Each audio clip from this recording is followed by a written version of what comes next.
آپ کو پتا ہے زندگی میں خوش کون ہوتا ہے؟ جو اپنے نصیب سے خوش ہو جاتا ہے، جو خود سے محنت کرتا ہے۔ تو جب ساری زندگی محنت سے کما کے کھانا ہے تو یہ رسوائی آپ نے کیوں کٹھی کر لی؟ نوجوانوں، جینا سیکھو یار، محنت کرنی سیکھو، مشقت کرنا سیکھو۔ میرے نبی پاک علیہ السلام نے اپنی امت کو محنت کا راستہ دکھایا ہے، مشقت کی راہ دکھائی ہے۔ یہ سنو، یہ سیاستہ میں حدیث ہے۔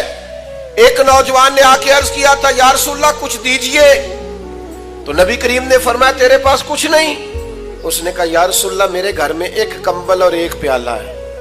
یہ کوئی اتنا غریب ہے جس کے گھر میں ایک ہی کمبل اور ایک ہی پیالہ ہو تو نہیں ملے گا اس مجمع میں، صرف ایک پیالہ اور ایک کمبل۔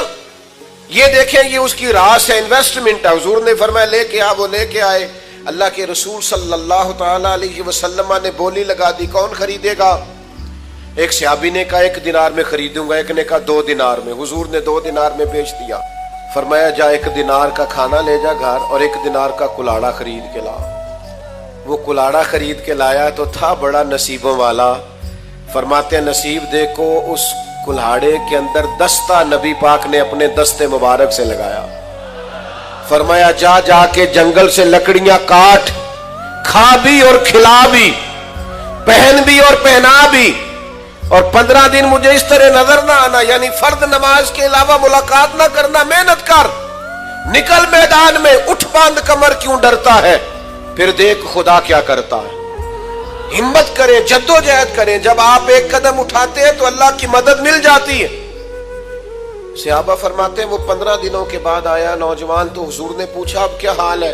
کہنے لگا یا رسول اللہ پہلے ایک پیالہ تھا، اب سارے گھر کے برتن بن گئے۔ حضور پہلے ایک بستر تھا، اب سارے گھر کے بستر بن گئے۔ تو نبی پاک نے محنت کی طرف لگایا۔ ہمارے نوجوان نا بیچارے وہ ساری زندگی سوچتے رہتے ہیں میری کبھی وہ UK والی خالہ مہربان ہو جائے نا، وہ میرا امریکہ والا ماموں مہربانی کرے۔ تو آپ پریشان نہ ہو، ماموں کو بھی پتا ہے آپ کی توجہ اس طرف ہے، ان سے بھی کوئی ہاتھ ملاتا ہے تو انہیں یوں ہی